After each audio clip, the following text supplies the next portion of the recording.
Class 10th की गणित का सबसे मोस्ट इम्पोर्टेंट सवाल आज मैं आपको समझा रहा हूँ। मोस्ट इम्पोर्टेंट सवाल है, परीक्षा की दृष्टि से परीक्षा में आता भी है और पेपर में आ भी चुका है कई बार। एग्जाम्पल 7 अध्याय 7 का उदाहरण 7।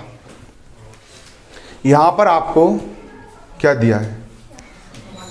90 सेंटीमीटर की लंबाई वाली एक लड़की बल्ब लगे खंबे के आधार से परे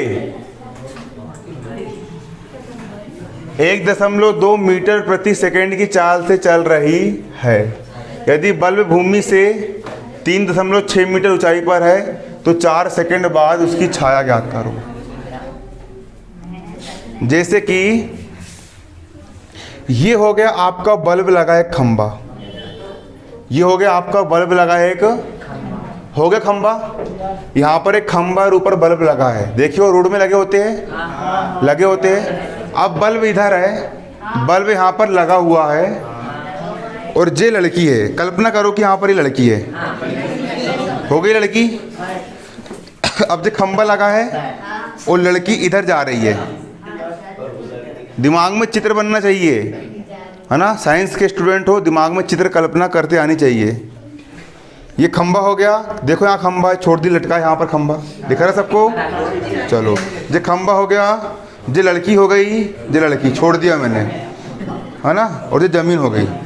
अब ये चल रही है, चली चली चली चली चली इस ओर जा रही है, खंबे के आधार से इस ओर जा रही है। और कितनी स्पीड से जा रही है?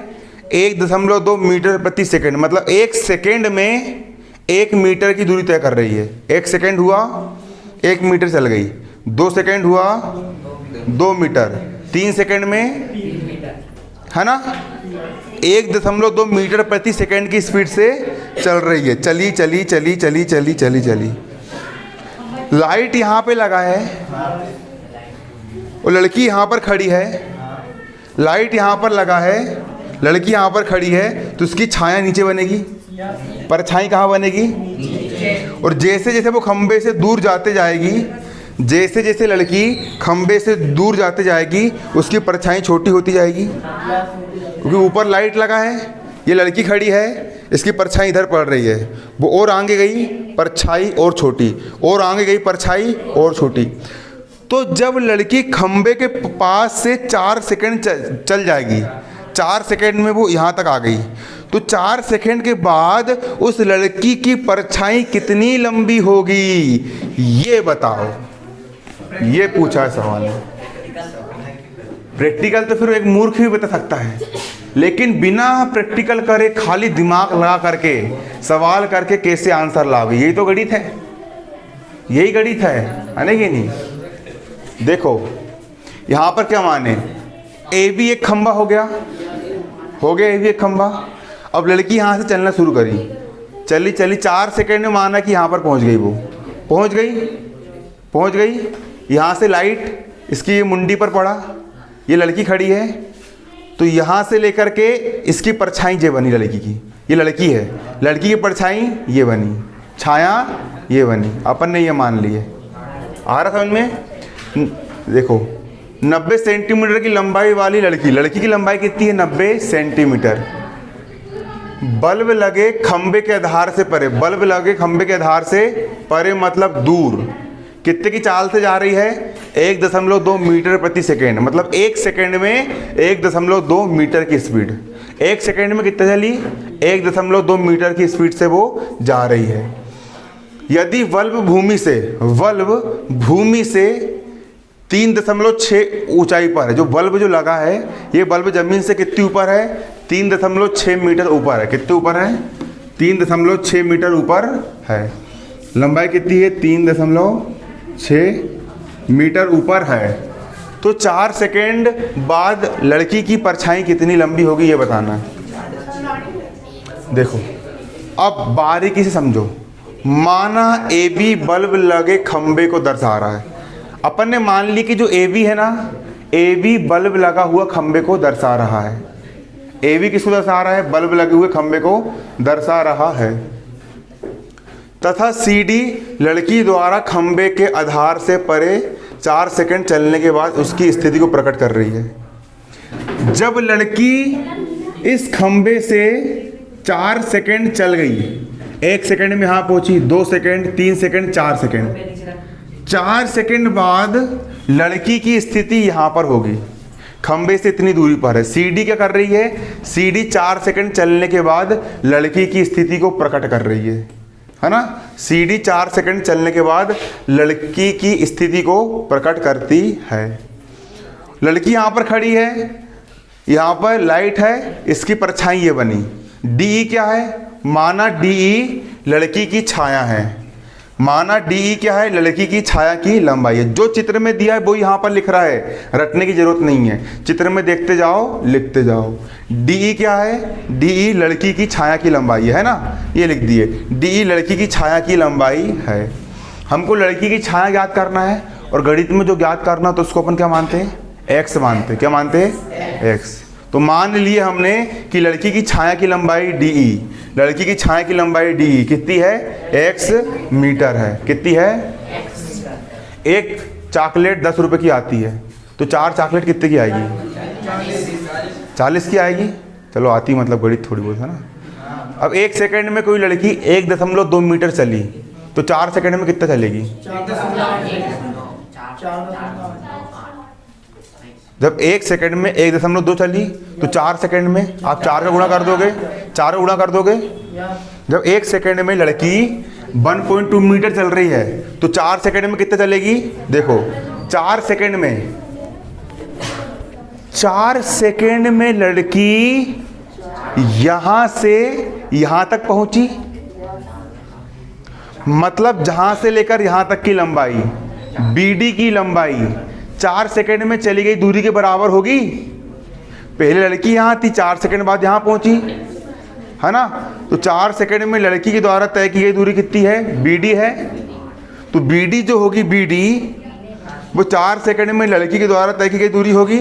जब 1 सेकंड में लड़की 1.2 मीटर चली, तो 4 सेकंड में कितना चलेगी? 1.2 गुणा 4 कितना चलेगी? 4.8 मीटर। मतलब लड़की कितना चली? यहाँ से लेकर के यहाँ तक चली ना, मतलब BD की लंबाई कितनी हो गई? BD की लंबाई हो गई 4.8 मीटर। आपकी BD की लंबाई हो गई। ये लंबाई कितनी आ गई आपकी? 4.8 मीटर आ गई। अब इस चित्र में देखो कितने त्रिभुज दिख रहे हैं? 2 त्रिभुज दिख रहे हैं। पहला त्रिभुज क्या है आपका? पहला त्रिभुज है आपका ABE। पहला त्रिभुज क्या है? क्या हो गया? पहला त्रिभुज क्या है? ABE। ये लड़की क्यों बात कर रहे हो? क्या दिक्कत है? वो शांत हुए तुम चालू, तुम शांत हुए वो चालू। क्या जब हमारी ये चलती रही है? 10वीं क्लास है, पढ़ना जरूरी है यहाँ पर। त्रिभुज ABE देखो यहाँ पर त्रिभुज कौन सा? ABE। त्रिभुज ABE मैं खड़ा कर दूंगा और बाहर कर दूंगा, पहले बोल दे रहा हूँ, कोई और लड़का हो चाहे लड़की हो। त्रिभुज ABE, त्रिभुज ABE, त्रिभुज ABE तथा त्रिभुज CDE, त्रिभुज CDE, त्रिभुज CDE बने यहाँ पर 2 त्रिभुज। पहला त्रिभुज ABE बना यहाँ पर, और दूसरा त्रिभुज CDE बना। क्या बना?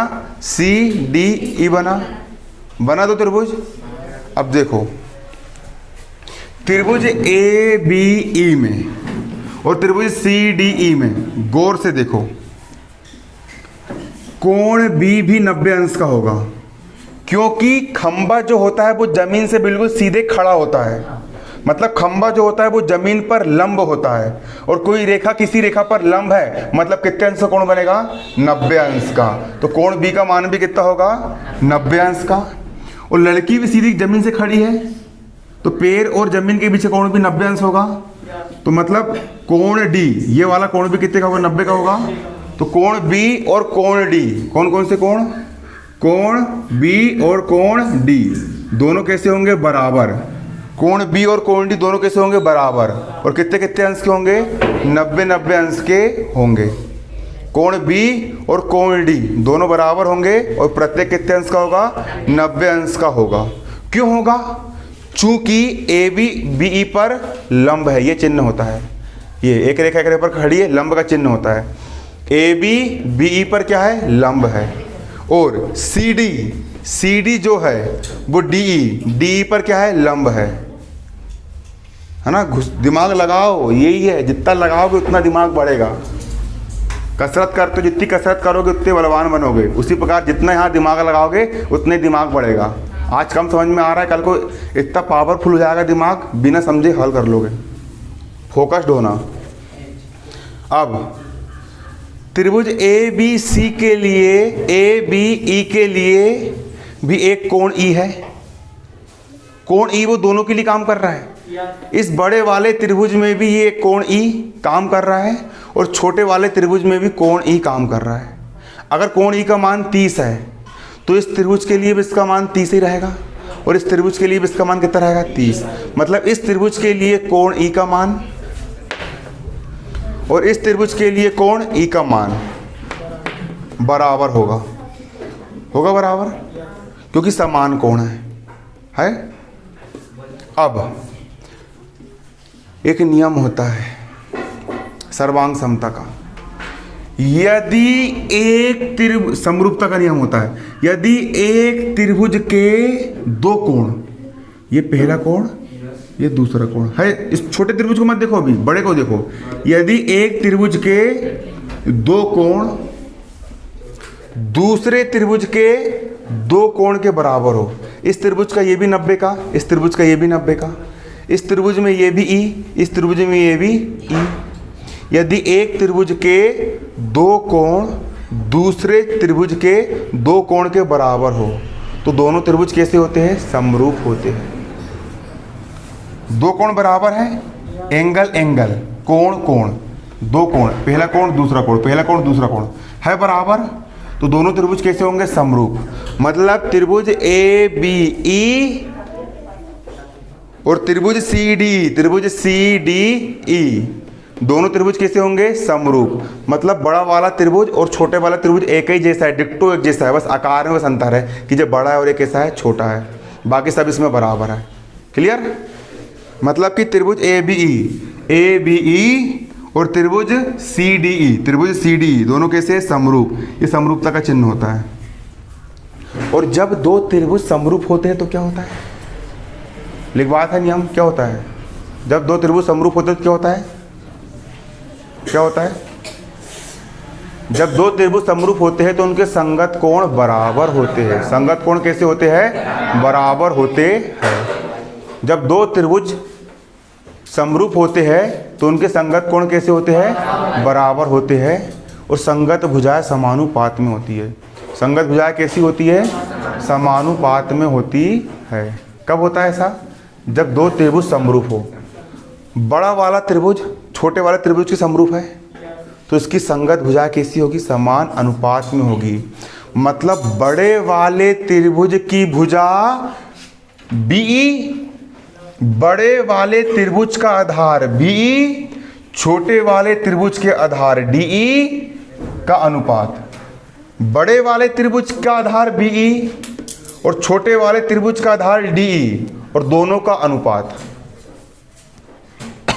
और बड़े वाले त्रिभुज का लंब AB और छोटे वाले त्रिभुज का लंब CD और दोनों का अनुपात बराबर होगा। मतलब भुजाएं समानुपात में है ना। 10-12 सवाल करवा चुका हूँ समानुपात समानुपात। अब तो समझ जाओ समानुपात क्या होता है। इतने भी दिमाग कमजोर मत रखो, थोड़ा इस्तेमाल करो ब्रेन का यार, तभी तो ब्रेन डेवलप होगा। क्यों है ये समानुपात में? क्योंकि समरूप त्रिभुजों की संगत भुजाएं है। क्या है समरूप त्रिभुजों की? संगत भुजाएं। समझ में आ गया? मतलब जो 10 की है तो ये 5 की, और जब 12 की है तो ये 6 की। ये समान अनुपात, सबका अनुपात 10/5 बराबर भी 2 आएगा और 12/6 बराबर भी 2 आएगा। अनुपात बराबर है। अब BE, ये BE है, BE है, ये BAE। BE को क्या लिख सकते हो आप? इतना धन इतना बराबर इतना पूरा हो जाएगा। मतलब बी डी धन डी ई बराबर बी ई हो जाएगा। तो बी ई को आपने क्या लिख दिए, इस बड़े वाले को लिख दिया आपने बी डी धन डी ई। क्या लिख दिए, बी डी धन डी ई बटे का बटे और डी ई का डी बराबर का बराबर ए बी बटे सी डी का ए बी बटे सी डी। बी डी का मान कितना है, बी डी का मान अभी निकाला ना, बी डी का मान 4.8 कितना है 4.8 और डी का मान कितना है, छाया की लंबाई कितनी माने रे, x माने ना। कैसे होगा रे मूर्ख लोग, नालायक लोग। डी का मान कितना है, x है ना, तो डी का मान कितना रख दिए x बटे का बटे और डी का मान कितना है, यहाँ कितना रख दिए x। अब बराबर का बराबर ए बी का मान कितना है, ए बी मतलब खंबे की लंबाई कितनी है 3.6, ए बी का मान कितना रख दिए 3.6 बटे का बटे और सी डी क्या है, लड़की की लंबाई है। लड़की की ऊंचाई सी डी कितनी दी, 90 सेंटीमीटर दी है। सेंटीमीटर 90 सेंटीमीटर, एक मीटर में कितने सेंटीमीटर होते हैं, 100 सेंटीमीटर होते हैं। जब कभी भी ये भी मीटर में, ये भी मीटर में, ये भी मीटर में, ये भी मीटर में, तो सी डी जो सेंटीमीटर में दिया है इसको भी मीटर में लिखना पड़ेगा ना।